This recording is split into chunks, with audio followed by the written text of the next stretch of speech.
Почитуван председателе, почитувани пратеници.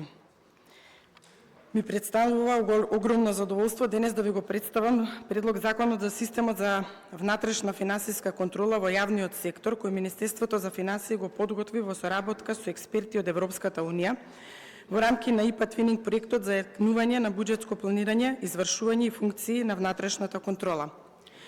Почитувани, внатрешната финансиска контрола досега беше регулирана со Законот за јавна внатрешна финансиска контрола, кој од Европската комисија беше оценет како добар.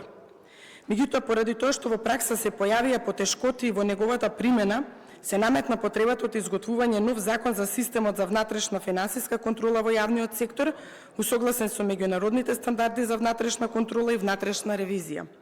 Со овој закон се дефинира рамка на современ, соодветен и ефективен европски систем на внатрешна финансиска контрола во јавниот сектор, кој ги вклучува финансиското управување и контрола, внатрешната ревизија и нивната централна координација и хармонизација.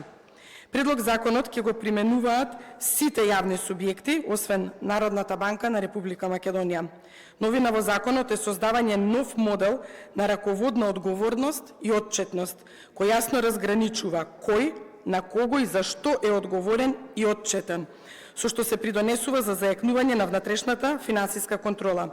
При ова се зајакнува улогата на раководителот на матичниот буџетски корисник, на кого се отчетни буџетските корисници од негова надлежност, а раководителите на предпријатијата во јавна сопственост од негова надлежност се должни да ги следат неговите процедури и насоки. Исто така, внатрешната финансиска контрола ќе биде зајакната со тоа што се создаваат обврска. Клучните финансиски процеси да не се спроведуваат директно со примена на законите, туку со примена на интерни акти, подготвени врз основа на соодветни законски и подзаконски акти. Почитувани, заради зголемување на ефикасноста на внатрешната ревизија, во делот на внатрешната ревизија се пропишува кои јавни субјекти задолжително воспоставуваат единици за внатрешна ревизија, а воедно е дефиниран и минималниот број на вработени во единиците за внатрешна ревизија.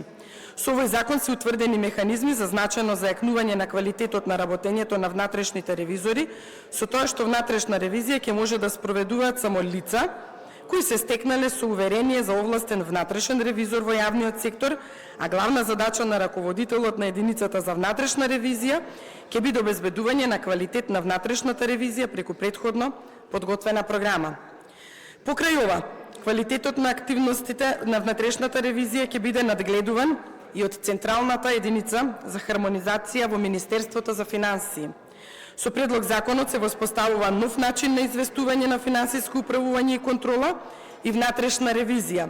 Се основа Совет за внатрешна финансиска контрола во јавниот сектор како советодавно тело на Министерот за финансии и се создава основа за донесување на подзаконски акти во рок од 18 месеци од денот на донесување на законот. Почитувани, овој предлог закон е од исклучителна значајност за реформите во областа на јавната внатрешна финансиска контрола и истите се спроведуваат согласно барањата на Европската комисија во рамки на поглавието 32 финансиска контрола. Со оглед на тоа што не се работи за обемен и сложен закон, воедно донесувањето на истиот во реформската агенда е утврдено да биде до крајот на 2024 година, што е особено интерес за државата, од страна на владата се предлага овој закон да се донесе по скратена постапка. И се надевам дека благодарение на овој закон ќе имаме многу поголеми контроли во рамки на институциите и дека постоечките функционери ќе си ја завршуваат работата во согласно со законот. Благодарам. Ви благодарам. Предлогот на владата по скратена